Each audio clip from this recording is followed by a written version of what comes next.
ஒரு கணவன் மனைவி எப்போ பார்த்தாலும் அவங்க ரெண்டு பேருக்கும் இடையில சண்டை வந்துக்கிட்டே இருந்தது. இதில் என்ன ஆச்சரியங்கிறீங்களா? நான் அதுக்காக சொல்ல வரல, இது வேறு விஷயம். அதாவது சண்டை போடாமல் இருக்கிறதுக்கு வழி சொல்கிற தகவல் இது. நான் சொன்ன அந்த கணவன் மனைவி எப்படின்னா, கணவன் ஒரு வார்த்தை சொன்னால் மனைவி கிட்டேருந்து 2 வார்த்தை பதிலாக வரும். இதுக்கு கணவன்கிட்டேருந்து 4 வார்த்தை பதிலாக வரும். இப்படி வார்த்தைகள் பெருகி போய் கடைசியில் வம்பில் வந்து முடியும். அந்த அம்மா பொறுத்து பார்த்தாங்க, அவங்களால தாக்கு பிடிக்க முடியல. பக்கத்து வீட்லேயே ஒரு கணவன் மனைவி இருந்தாங்க, அவங்களுக்குள்ள சண்டை வர்றதில்லை. அது எப்படி அவங்களால மட்டும் சண்டை போடாமல் இருக்க முடியுது அப்படின்னு இந்த அம்மாவுக்கு ஆச்சரியம். ஒரு நாள் நேராக பக்கத்து வீட்டு அம்மாக்கிட்டே போய், ஏம்மா நீங்கள் எப்படி கணவனும் மனைவியும் சண்டை போட்டுக்காமல் இருக்கிறீங்க, அது எப்படி முடியுது உங்களால் அப்படின்னு கேட்டாங்க. அதுக்குன்னு ஒரு மருந்து இருக்குது, அதை சாப்பிட்டா சண்டை வராது அப்படின்னாங்க அவங்க. சரிங்க, அந்த மருந்தை அவர் சாப்பிட மாட்டேன்னு சொல்லிட்டா என்ன பண்ணுறது அப்படின்னு கேட்டிருக்கிறாங்க இவங்க. அந்த மருந்து அவருக்கு இல்லைம்மா, உனக்கு தான் அப்படின்னாங்களாம் அவங்க. அப்படியா, அப்படின்னா கொடுங்க, ரொம்ப நல்லதாக போச்சு. அதை எப்படி சாப்பிட்றதுங்கிற விவரத்தையும் சொல்லுங்கள், எங்கே அது கிடைக்குங்கிறதையும் சொல்லுங்கள், வாங்கிக்கிறேன் அப்படின்னு கேட்டாங்களாம் இவங்க. வேறு எங்கேயும் போய் வாங்க வேண்டாம், என்கிட்டே இருக்க அந்த மருந்து அதில் கொஞ்சம் தர்றேன், வாங்கி வச்சுக்க. உன் வீட்டுக்காரர் உன்னோட சண்டையை ஆரம்பிக்கிறப்போலாம் நீ இந்த மருந்தில் ஒரு அவுன்ஸ் வாயில் ஊற்றிக்கணும். அதை உடனே குடிச்சிடக்கூடாது, ஒரு 5 நிமிஷமாவது அது வாயில் இருக்கணும், அதுக்கப்புறம் குடிச்சிடலாம் அப்படின்னு சொல்லி ஒரு பாட்டில் மருந்தை இந்த அம்மாக்கிட்ட கொடுத்து அனுப்புனாங்களாம். மருந்தை எடுத்துக்கிட்டு இந்த அம்மா வீட்டுக்கு வந்திருக்கிறாங்க. வீடு பூட்டி இருந்ததுனால கணவன் வந்து வாசல்லையே காத்துக்கிட்டு இருக்கிறான். மனைவியை கண்டதும் சண்டை போட ஆரம்பிச்சிட்டான். வீட்டை பூட்டி விட்டு எங்கே போய் தொலைஞ்ச, எவ்வளோ நேரமாக ஒரு மனுஷன் வாசல்லையே காத்துட்டு கிடக்கிறது அப்படி இப்படின்னு கத்த ஆரம்பிச்சிட்டான். மனைவி இதுக்கு பதிலே சொல்லலை. அந்த அம்மா பேசாமல் வீட்டை திறந்தாங்க, சமையல் அறைக்குள்ளே போனாங்க, ஒரு அவுன்ஸ் மருந்தை வாயில் ஊற்றிக்கிட்டாங்க. அன்னைக்கு சண்டை வந்து மேற்கொண்டு வளரவே இல்லை, நின்றுட்டுது. மருந்து பரவாயில்லை. அதுக்கப்புறம் பல சந்தர்ப்பங்களில் சண்டை வரும் போல் இருக்கிற போலாம் இந்த மருந்து அதை நிறுத்தியிருக்கு. பிரமாதமான மருந்தாக இருக்குது இதை கொஞ்சம் அதிகமாகவே வாங்கி வீட்டில் வச்சுக்க வேண்டியது தான் அப்படின்னு முடிவு பண்ணிட்டு இந்த அம்மா மறுபடியும் பக்கத்து வீட்டு அம்மாக்கிட்ட போனாங்க. எவ்வளவு விலையானாலும் சரி, நான் காசு கொடுத்து வாங்கி வச்சுக்கிறேன், எந்த கடையில் இருக்குது இந்த மருந்து சொல்லுங்க அப்படின்னு கேட்டாங்க. இந்த மருந்துக்கு விலையே கிடையாதுங்க, இலவசமாகவே கிடைக்கும்னாங்களாம் அவங்க. அது எப்படி விலையில்லாமல் இதை விற்க முடியுது அப்படின்னு கேட்டாங்களாம் இவங்க. அது மருந்தாக இருந்தால் தானே விலை வைக்கிறதுக்கு, அது வெறும் தண்ணி தானே அப்படின்னாங்களாம். வெறும் தண்ணியாக சண்டையை நிறுத்துது அப்படின்ட்டு இருக்காங்க இவங்க. அது சண்டையை நிறுத்தலை, உன்னோட மௌனம் தான் சண்டையை நிறுத்துது. நீ வாயில் தண்ணியை வச்சுக்கிறதுனால எதிர்த்து பேசுறதில்ல, அதனால் உன்னுடைய கணவர் கோபம் வந்து சாந்தமாயிடுது அப்படின்னாங்களாம் அவங்க. இந்த கதையிலேருந்து சண்டையை நிறுத்துகிற மருந்து எதுன்னு தெரிஞ்சுக்கிட்டோம் இல்லையா? ஒருத்தர் என்ன பண்ணார், பாட்டிலில் வந்து தண்ணியை ஊற்றி வச்சுக்கிட்டு அவர்கிட்ட வர்றவங்களுக்கெல்லாம் இதை சிபாரிசு பண்ணலாம்னு நினச்சிக்கிட்டு உட்காந்துருந்தார். ஒரு அம்மா வந்தாங்க. இதை கேட்டுவிட்டு இதையே ஒரு மருந்து மாதிரி கொடுக்கலாம்ங்கிறது அவர் முடிவு. அதனால் பாட்டிலில் தண்ணி அடித்து வச்சுக்கிட்டு அதில் கலருக்காக என்னத்தையோ ஒரு ஜீரகம் அது மாதிரி எதையாவது கலந்து வச்சுக்கிட்டு ஒரு மருந்து மாதிரி ஒரு பாவனையில் வச்சுக்கிட்டு உட்காந்துருக்காரு. யாராவது வீட்டில் சண்டைன்னா என்கிட்ட வாங்க மருந்து தரேன்னு. ஒரு அம்மா வந்தாங்க, எனக்கும் என் வீட்டுக்காரருக்கும் அடிக்கடி சண்டை வருதுங்க அப்படின்ட்டு இருக்காங்க. கவலைப்படாதம்மா, நான் ஒரு மருந்து தரேன்னு சொல்லி வீட்டுக்குள்ளே போய் ஒரு பாட்டில் எடுத்து வந்து கொடுத்தாரு. பாட்டிலில் இருக்கிறது என்னங்கிறத சொல்லிவிட்டா அது பேரில் மரியாதை வராது இல்லையா, அதனால் சொல்லலை. அந்த அம்மா வாங்கிட்டு போனாங்க. 4 நாள் கழித்து திரும்பி வந்தாங்க. என்னம்மா வீட்டில் சண்டை நின்று போச்சான்னு கேட்டிருக்காரு இவர். அங்கே நின்று போச்சுங்க, இப்போ உங்ககிட்ட ஆரம்பமாக போகுதுன்னாங்களாம். என்னம்மா அப்படின்ட்டுருக்காரு அவர் பயந்து போய். பின்ன என்னங்க, நீங்கள் என்ன மருந்து கொடுத்துருக்குறீங்க என்னங்க அப்படின்னாங்களாம் கோபமாக. அது வெறும் தண்ணி தானே அப்படின்ட்டுருக்காரு இவர். தண்ணியாக இது நல்லா பாருங்கள் அப்படின்னு அந்த பாட்டிலில் நீட்டினாங்களாம். இவர் வாங்கி பார்த்துருக்காரு. அப்புறம் தான் விஷயம் புரியுது அவருக்கு. இவர் கை தவறுதலாக அவங்க வீட்டில் இருந்த மண்ணெண்ணெய் பாட்டில் எடுத்து அவர்கிட்ட கொடுத்துருக்குறாங்க. அப்புறம் என்ன ஆகும், சண்டை வராமல். ஒரு நீதிமன்றம், அங்கே ஒரு கொலை வழக்கு சம்பந்தமாக விசாரணை நடந்துக்கிட்டு இருக்குது. அந்த வழக்கறிஞர் ரொம்ப தீவிரமாக வாதாடிக்கிட்டு இருக்கிறார். தன்னுடைய கட்சிக்காரர் நிரபராதிங்கிறது அவருக்கு நல்லா தெரியும். அதனால தான் அவர் சார்பாக வாதாடுறதுக்கே ஒத்துக்கிட்டார். அப்படி அவர் மும்முரமாக வாதாடிக்கிட்டு இருக்கிற சமயத்தில் அவசரமாக தந்தி ஒன்று வந்து சேர்ந்தது. அதை வாங்கி படித்து பார்த்தார். அதுக்கப்புறம் அதை மடித்து தன்னுடைய கோட்டு பையில் வச்சுக்கிட்டு தொடர்ந்து வாதாட ஆரம்பிச்சிட்டார். பேசி முடித்தார். அதுக்கப்புறம் அங்கே கோர்ட்டில் இருந்த சக வக்கீல்கள் அவர்கிட்ட வந்தாங்க. தந்தி ஒன்று வந்ததே, என்ன விஷயம் அப்படின்னு விசாரிச்சாங்களாம். அப்போ அவர் சொல்லியிருக்கிறார், ஊரில் சிகிச்சைக்காக போயிருந்த என்னுடைய மனைவி இறந்து போனதாக தந்தி வந்திருக்குது அப்படின்னாராம். மற்ற வக்கீல்களுக்கு அதிர்ச்சி. என்னங்க இது, மனைவி இறந்ததை விட கேஸு முக்கியமாக உங்களுக்கு அப்படின்னு கேட்டிருக்கிறாங்க. இறந்து போன என் மனைவி மறுபடியும் திரும்பி வர போகிறதில்ல, ஆனால் என்னுடைய கட்சிக்காரர் ஒரு கொலை வழக்கில் மாட்டிக்கிட்டார். அவரும் நிரபராதி. அவர் உசுரை நான் காப்பாற்ற வேணாமா? இதுதான் என்னுடைய கடமை அப்படின்னாராம். இப்படி இவர் சொன்னதும் எல்லாரும் அப்படியே திகைச்சு போய் நின்றுட்டாங்களாம். சரி, கடமைக்கு முக்கியத்துவம் கொடுத்த அந்த வழக்கறிஞர் யார் தெரியுமா? அவர் தான் இரும்பு மனிதர் சர்தார் வல்லபாய் பட்டேல். குஜராத் மாநிலத்தில் 1875 அக்டோபர் 31 அன்றைக்கு ஜாவேரி பாய் அப்படிங்கிறவருக்கு 4வது பிள்ளையாக அவர் பிறந்தாராம். இந்த ஜாவேரி பாய் யார் தெரியுமா? ஜான்சி ராணி லட்சுமி பாய் போர் படையில் ஒரு வீரராக பணிபுரிஞ்சவர். இளம் வயசில் வல்லபாய் பட்டேல் ரொம்ப சிரமப்பட்டு படிச்சிருக்கார். விடாமுயற்சி வெற்றியை கொடுத்தது. கல்லூரியிலையும் காலடி வச்சார். அதுக்கப்புறம் வக்கீல் பட்டத்தையும் வாங்கினார். பிரிட்டிஷ் ஆட்சி நடந்துக்கிட்டு இருந்த சமயம் குஜராத்தை சேர்ந்த பர்டோலி தாலுக்காவில் விவசாயிகள் மேலே அரசாங்கம் திடீர்னு நில வரியை வசதி விட்டு தான். ஏழை விவசாயிகள் ரொம்ப கஷ்டப்பட்டுருக்காங்க. அரசாங்கம் வரி செலுத்தாத விவசாயிகளின் நிலங்களையெல்லாம் ஜப்தி செஞ்சுதான். அரசாங்கத்தை எதிர்க்கிறவங்களையெல்லாம் கைது பண்ணி சிறையில் அடைச்சுட்டாங்களாம். சில பேர் வீடு வாசல் ஆடு மாட்டையெல்லாம் விற்று கூட வரி கட்ட வேண்டிய நிலைமைக்கு ஆளாயிட்டாங்க. வழக்கறிஞர் வல்லபாய் பட்டேல் நில வரியை உடனே ரத்து பண்ணணும் அப்படின்னு பம்பாய் கவர்னருக்கு ஒரு கடிதம் எழுதினார். எந்த பலனும் இல்லை. உடனே எல்லா விவசாயிகளையும் அணி திரட்டினார். அதுக்கு தானே தலைமை தாங்கினார். சத்தியாகிரகம் நடத்தினார். அந்த பகுதியில் எந்த வேலையும் நடக்கலை. வேறு வழி இல்லை. ஆட்சியாளர்கள் உடனே வரியை ரத்து பண்ணாங்க. சிறையில் இருந்தவங்களெல்லாம் வெளில விட்டாங்க. 1928 ஆகஸ்ட் 6 சர்க்காருக்கும் விவசாயிகளுக்கும் இடையில் ஒரு உடன்பாடு ஏற்பட்டது. அதுக்கப்புறம் தான் நிலைமை சரியாக போச்சான். வல்லபாய் பட்டேலின் பொது சேவையை பாராட்டின பொதுமக்கள் அவருக்கு சர்தார் அப்படிங்கிற பட்டத்தை கொடுத்தாங்களாம். சர்தார்னா தலைவர் அல்லது தளபதின்னு அர்த்தம். இரும்பு மனிதர்னு இவருக்கு பேர். இருந்தாலும் நகைச்சுவை உணர்வும் இவருக்கு நிறைய உண்டு. ஒரு தடவை ஒரு பத்திரிகை நிருபர் வந்திருக்கார்.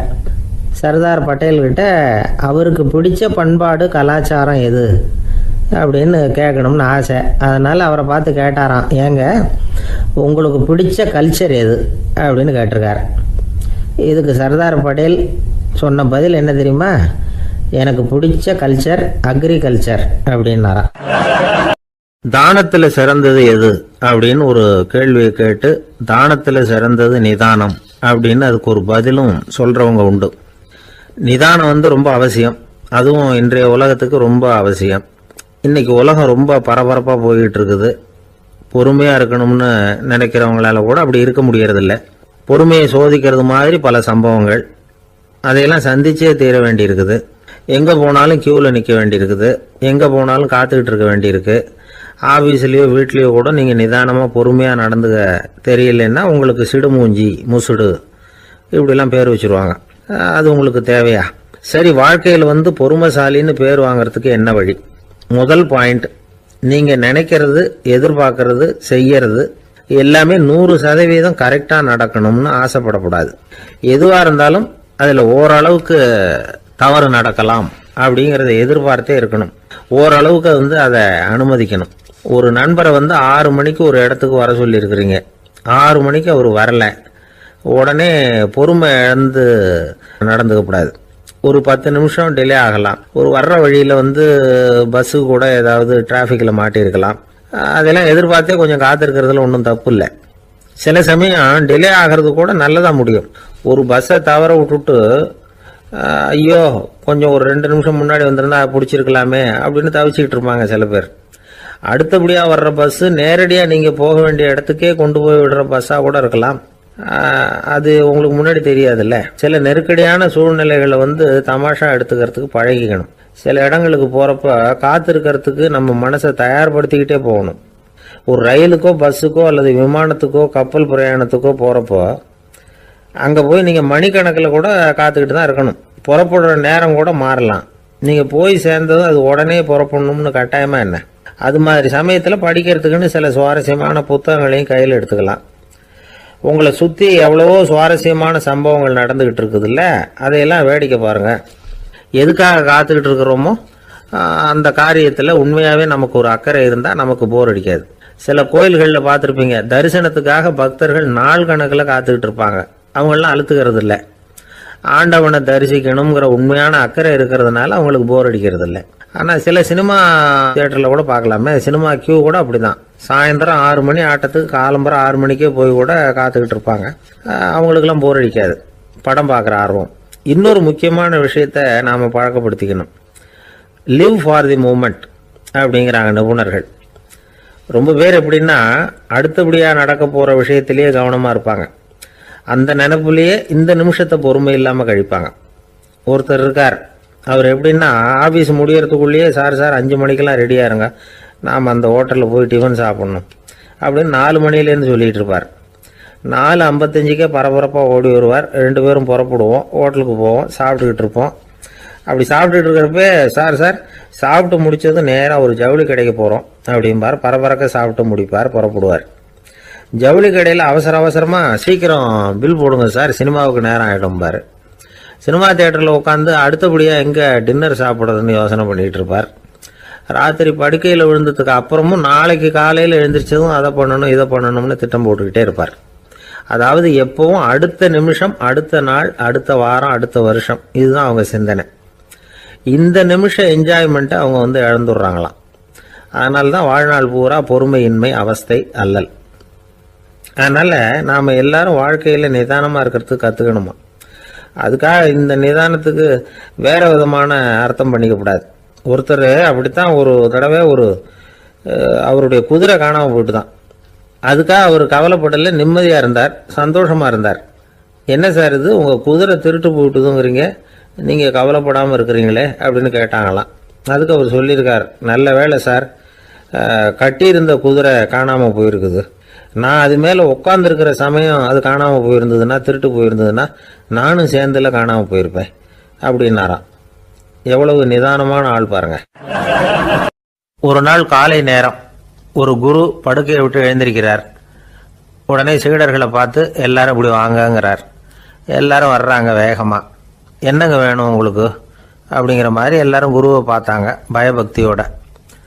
குரு அந்த சீடர்களை பார்த்து, இதை பாருங்கள், இப்போ நான் ஒரு சிக்கலான விவகாரத்தில் மாட்டிக்கிட்டு இருக்கிறேன், அதை நீங்கள் தீர்த்து வச்சா நல்லதுன்னார். சீடர்களுக்கு ஒன்றும் புரியல.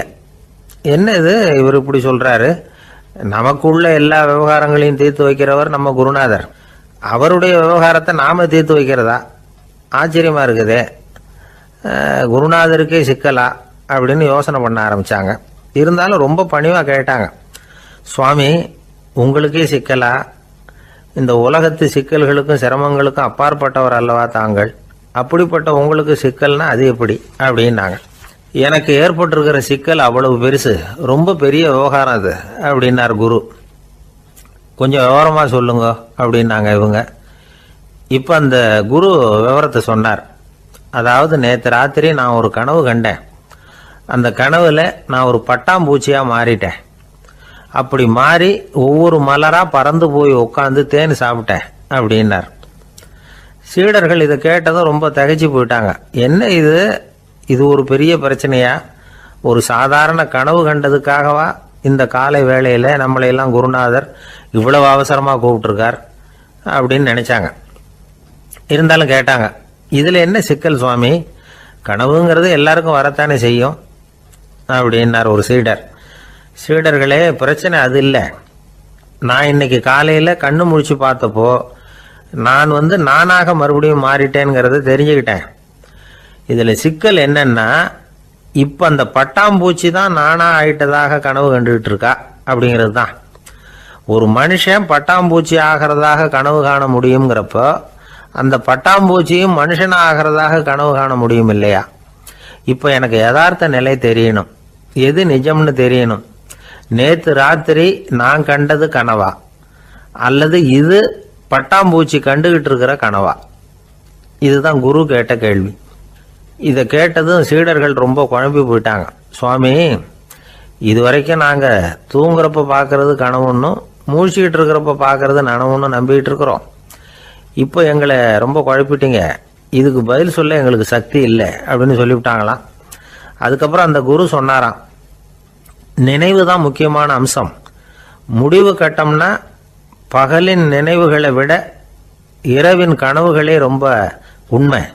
ஒருத்தன் வந்து தூங்க போனால் தூங்கிக்கிட்டே இருந்தால் அவன் காணும் கனவு பொய்ங்கிறத அவன் உணர மாட்டான். ஒவ்வொரு கனவும் காணும் பொழுது அது ரொம்ப உண்மையாக தான் தெரியுது.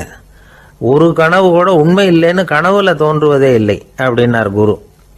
அகில வாழ்வு அத்தனையும் சொற்பனம் கண்டாய் அப்படிங்கிறார் தாயுமானவர். ஆகையினால நம்ம கனவுலேருந்து நாம் என்னைக்கு முழிச்சிக்க போகிறோம் அப்படிங்கிறது தான் ஒரு முக்கியமான கேள்வி. ஒருத்தர் வந்தார், காலில் கட்டோடு வந்தார். என்னங்க காலில் கட்டுன்னு? சார், நேற்று ராத்திரி தூக்கத்தில் எங்கள் வீட்டு கூரையில் ஏணியை சாத்தி வச்சு இறங்கினப்போ வழுக்கி விழுந்து காலை உடச்சிக்கிட்டேன்னார். உங்கள் வீட்டில் தான் ஏணியே கிடையாது சார் அப்படின்னு. உண்மைதான் சார், நான் கீழே விழுந்து முழிச்சுக்கிட்டதுக்கு அப்புறம் தானே ஏணி இல்லைங்கிறது எனக்கு ஞாபகம் வந்தது அப்படின்னார். சில பேர் ஆளை பார்த்தா 60 வயசு மாதிரி தோணும். உண்மையான வயசு என்னன்னு பார்த்தா 40 அல்லது 45 சில பேரை பார்க்கறதுக்கு 45 மாதிரி தெரியும், உண்மையிலேயே 65 தாண்டி இருப்பாங்க. ஒரு மனிதனுக்கு 2 வகையான வயது உண்டுங்கிறார் ஓஷோ. அதாவது உடம்புக்குன்னு ஒரு வயசு, மனசுக்குன்னு ஒரு வயசு. முதல் உலக மகாயுத்தம் நடந்தது இல்லையா, அது முடிஞ்சதுக்கு அப்புறம் முதல் தடவையா மனிதனின் மூளை வளர்ச்சியை பற்றி மனநல வைத்தியர்கள் ஒரு கணக்கெடுப்பு சோதனை நடத்தினாங்களாம். அது வரைக்கும் மனிதனுக்கு 2 வகையான வயது உண்டுன்னு யாரும் சிந்திச்சதே இல்லையா. அந்த உலக மகாயுத்தம் முடிஞ்சதுக்கு அப்புறம் மனிதனுடைய சராசரி மனதின் வயதை கணக்கிட்டு பார்க்கும் பொழுது அவங்களுக்குலாம் ரொம்ப அதிர்ச்சியாக இருந்துதான். ஏன்னா அது ரொம்ப பின்தங்கிய நிலையில் இருந்திருக்கு, வளர்ச்சி அடையாத நிலையில் இருந்திருக்கு. அவங்க கண்டுபிடிச்ச பிரகாரம் அப்போ மனசோட சராசரி வயசு என்ன தெரியுமா? 14. அப்படின்னா பார்த்துங்க, உடல் ரீதியாக ஒருத்தரோட வயசு 70 கூட இருக்கலாம், ஆனால் மனசோட வயசு 14 தான். இதுக்கு நேர்மாறாக அமைஞ்சு போச்சுன்னு வச்சுங்க. அதாவது ஒருத்தருக்கு உண்மையிலேயே 14 வயசு, அதாவது உடலோட வயசு 14, அவரோட மனசின் வயசு 70ன்னு வச்சுக்கோங்க. இப்படி அமைஞ்சுட்டுதுன்னா அவர் சீக்கிரம் ஞானத்தன்மை அடைஞ்சிருவார் அப்படின்னு அர்த்தம். இப்போ நமக்கெல்லாம் உடம்போட வயசு மனசோட வயசு ரெண்டும் ஒன்றா இருந்துட்டா அதுவே போதும், அதுவே பெரிய விஷயம். இப்போ எமர்சன் கிட்ட போய் ஒருத்தர் கேட்டாராம், உங்கள் வயசு என்ன அப்படின்னு. அவர் உடனே பதில் சொல்லியிருக்கார், 360 வருஷம் அப்படின்னாராம். கேட்டவர் குழம்பி போயிட்டார். அவர் என்ன சொல்கிறாரு, 360 வயசா? என்ன நம்ம காதில் தான் சரியாக விழலையா? எமர்சன் எப்பவும் உண்மையை பேசுகிற ஒரு சிறந்த அறிவாளி, அவர் இப்படிலாம் பொய் சொல்ல மாட்டாரே அப்படின்னு ஒரு யோசனை பண்ணிக்கிட்டே இவர் மறுபடியும் அவர் கிட்ட போனாராம். ஐயா, நீங்கள் சொன்னது சரியாக என் காதில் விழலை, அதனால் மறுபடியும் கேட்குறேன், உங்கள் வயசு என்ன அப்படின்னாராம். எமர்சன் மறுபடியும் சொல்லியிருக்கிறார், 360 வருஷம்னு. வந்தவருக்கு உண்மையிலேயே அதிர்ச்சியாக போட்டுது. அதுக்கப்புறம் மெதுவாக ஆரம்பிச்சாராம், ஐயா, நீங்கள் சொல்கிறத என்னால் ஏற்றுக்க முடியாது. எப்படி பார்த்தாலும் இப்போ உங்களுக்கு வயசு ஒரு 60க்கு மேலே இருக்காதுன்னு நினைக்கிறேன் அப்படின்னாராம். நீங்கள் சொல்கிறது சரிதான், அது என் உடம்போட வயசுன்னாராம் எமர்சன். அப்படின்னா ஏற்கனவே நீங்கள் சொன்னது அப்படின்னு கேட்டிருக்காரு, அது என் மனசோட வயசு அப்படின்னாராம். நம்மளை பொறுத்த வரைக்கும் அறிவு தூசு படிஞ்சிருக்கு, அது மாதிரியே அன்பும் மாசுபட்டுருக்கு. இது ரெண்டையும் சுத்தம் பண்ண வேண்டியிருக்குது. அப்போ தான் நாம் சரியான வயசில் வாழ முடியும். ஒரு ஆசாமி இருக்கிறார், அவருக்கு உடம்போட வயசு அதிகம், மனசோட வயசு ரொம்ப குறைச்சல், குழந்தை மாதிரி. அவர் ஒரு ஆஸ்பத்திரியில் படுத்திருக்கிறார். நர்சம்மா எல்லாருக்கும் மருந்து கொடுத்துட்டு போகிறாங்க. கொஞ்ச நேரம் கழித்து திரும்பி வந்தாங்க. அப்போ இவர் அந்த அம்மாவை கூப்பிட்டு சொல்கிறார், இதை பாருங்கள் சிஸ்டர், நீங்கள் எல்லாருக்கும் சின்ன சின்ன மாத்திரையாக கொடுத்துட்டு எனக்கு மட்டும் நீளமான மாத்திரையாக கொடுத்துட்டீங்க. முழுங்கிறதுக்கு ரொம்ப கஷ்டமாக போச்சு. இனிமேல் எனக்கும் சின்ன மாத்திரையாக கொடுங்க சிஸ்டர் அப்படின்னாராம். அந்த அம்மா உடனே அதிர்ச்சியாகி தலையில் அடிச்சுக்கிட்டாங்களாம். நான் கஷ்டப்பட்டு மாத்திரையை முழுங்கினத்துக்கு நீங்கள் ஏமா தலையில் தட்டிக்கிறீங்க அப்படின்னு கேட்டிருக்காரு இவர். இதுக்கு அவங்க சொல்லியிருக்கிறாங்க, நான் உங்களுக்கு கொடுத்துட்டு போனது மாத்திரை இல்லைங்க, அது தெர்மாமீட்டர் அப்படின்னாங்களாம். ஒரு நண்பர் சினிமா படம் தயாரிக்கிறவர், அவர்கிட்ட ஒரு நாள் பேசிக்கிட்டு இருந்தேன். அது எப்படி சார், நீங்கள் எடுக்கிற எந்த படமும் கையை கடிக்காத அளவுக்கு எடுத்துடுறீங்களே, அது எப்படின்னு கேட்டேன். அது ஒன்றும் பெரிய விஷயம் இல்லை சார், பெண்களுக்குன்னு சில உருக்கமான காட்சிகள், இளைஞர்களுக்குன்னு சில நடனங்கள், அடிதடி காட்சிகள், அப்புறம் வயசானவங்களுக்குன்னு சில ஆன்மீக காட்சிகள், சின்ன பிள்ளைங்களுக்கு சிரிப்பு, இப்படி எல்லாமும் சேர்த்து நான் படம் எடுக்கிறேன். மசாலா படம்னு பேர்.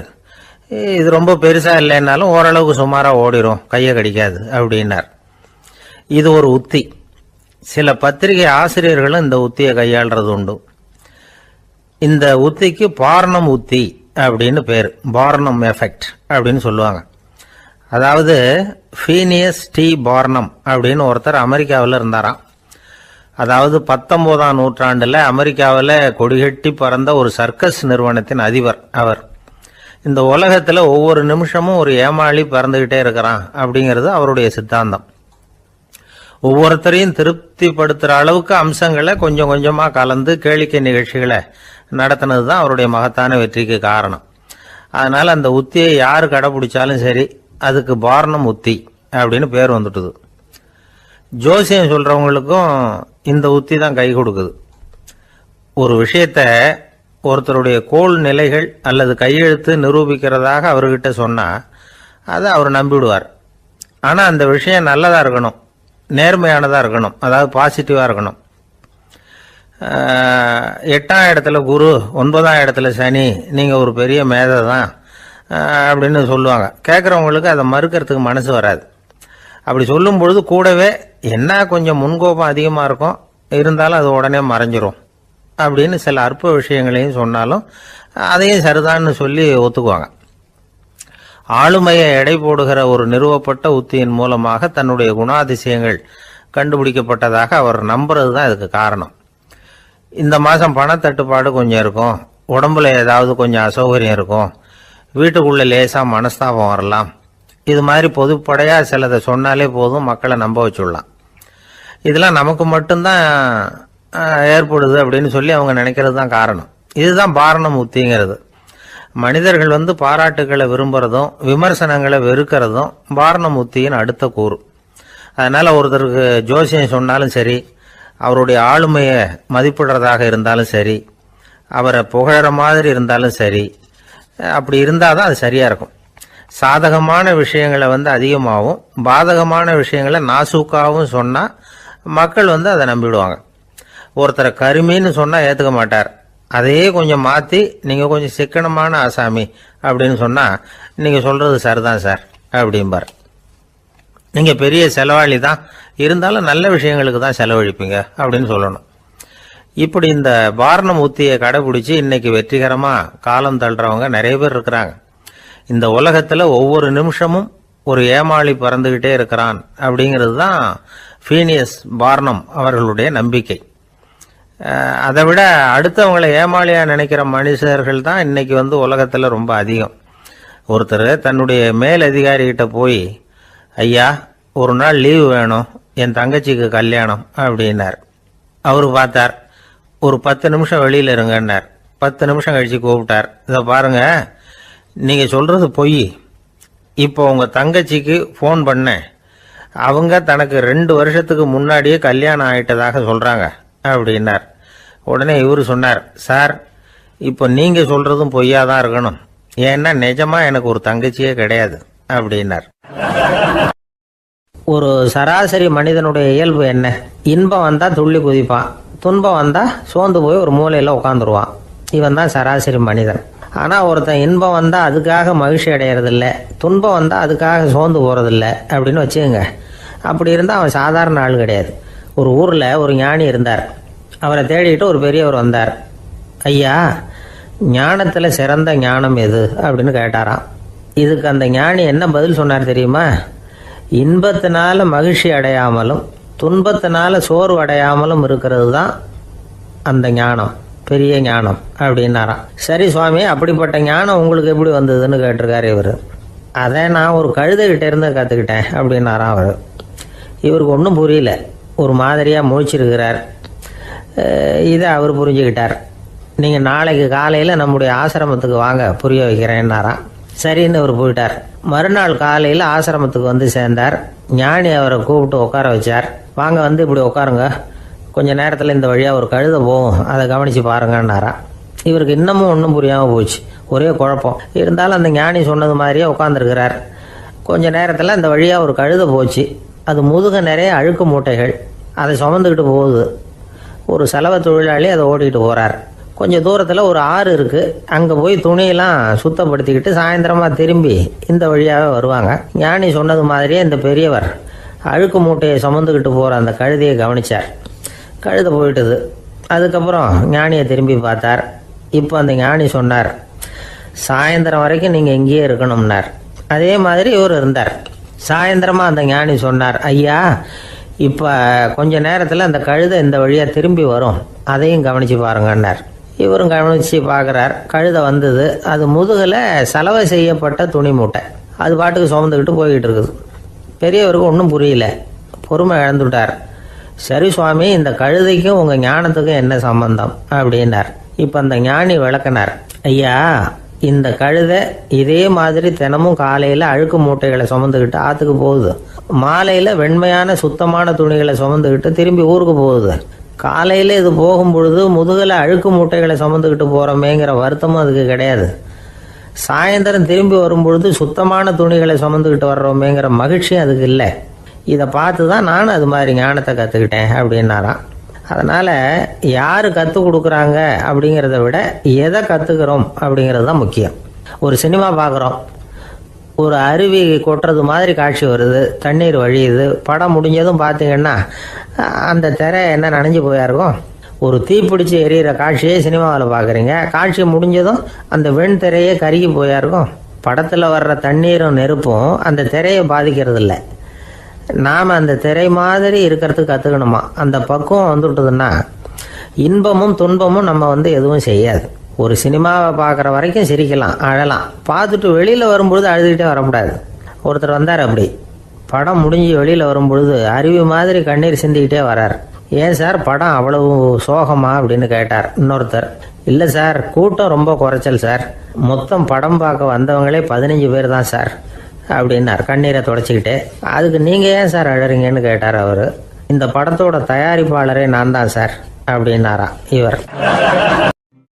நமக்கு முன்னாடி நமக்கு வேண்டிய ஒருத்தர் ஒரு கிளாஸில் நமக்கு பழச்சாறு கொண்டாந்து வைக்கிறாருன்னு வச்சுக்கோங்க.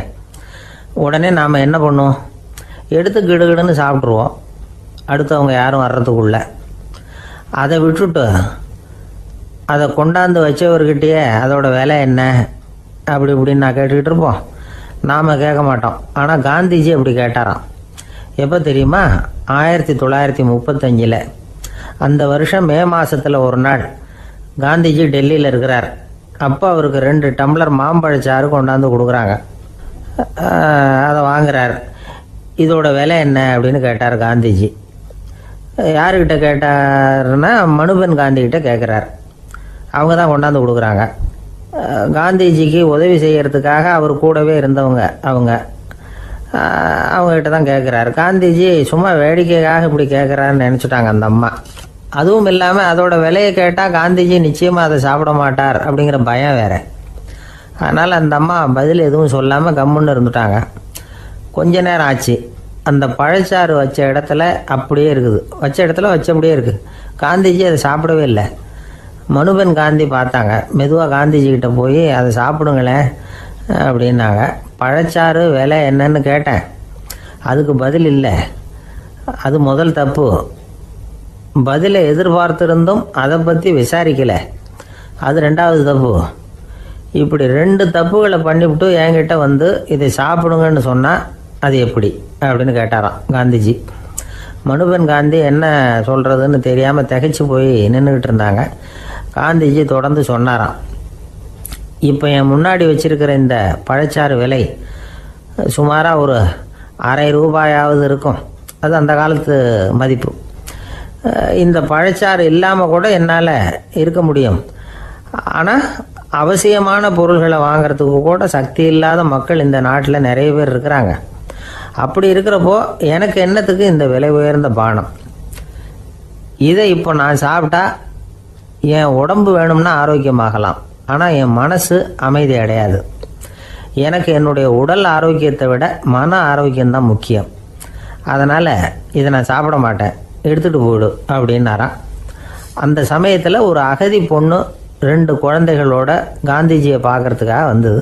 வணக்கம் சொல்லிச்சு. காந்திஜி உடனே தனக்கு முன்னாடி இருந்த பழச்சாற்றை எடுத்து அந்த பொண்ணுக்கிட்டையும் குழந்தைகள்கிட்டையும் கொடுத்து சாப்பிட சொன்னார்.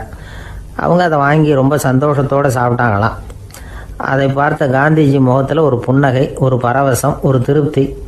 அவர் மனசு நிறைஞ்சி இருந்தது. அப்போ அவர் சொன்னாராம், ஆண்டவன் எனக்கு எப்பவும் சரியான சமயத்தில் கை கொடுப்பாருங்கிறது அதுக்கு இதுதான் அத்தாட்சி.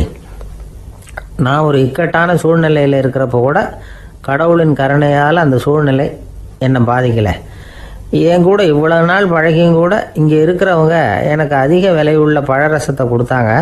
ஆனால் சரியான நேரத்தில் அதை சாப்பிட வேண்டியவங்களை என்கிட்ட அனுப்பி வச்சு என்னை சந்தோஷப்படுத்தினார் கடவுள், அவருக்கு நன்றி அப்படின்னாராம் மகாத்மா காந்தி. உடல் ஆரோக்கியத்தை விட மன ஆரோக்கியம்தான் எனக்கு முக்கியம்னு சொன்னார் பாருங்கள். அதை நாம் எல்லாரும் மனப்பூர்வமாக இன்றைக்கி சிந்திச்சு பார்க்கணும். இந்த காலத்தில் எல்லாரும் அப்படியா நினைக்கிறாங்க? எனக்கு தெரிஞ்ச ஒருத்தர் இருந்தார். தினமும் காலையில் ஒரு காஃபி சாப்பிட உட்கார்ற நேரத்தில் பக்கத்து வீட்டுக்காரர் வந்து சேருவார் கரெக்டாக. உடனே அவரும் தனக்குன்னு வந்திருக்கிற காப்பியை எடுத்து மனப்பூர்வமாக பக்கத்து வீட்டுக்காரர்கிட்ட கொடுத்துருவார். அதுக்கப்புறம் அவருக்காக வேறு காப்பி போட்டு கொண்டாந்து கொடுத்தாலும் வேண்டான்னு சொல்லிடுவார். ஆண்டவனாக பார்த்து சரியான நேரத்தில் அவரை எங்கள் வீட்டுக்கு தினமும் அனுப்பி வைக்கிறார் அப்படிம்பார். ஏன் அப்படி சொல்கிறீங்க அப்படின்னு கேட்டோம் ஒரு நாள். அதுக்கு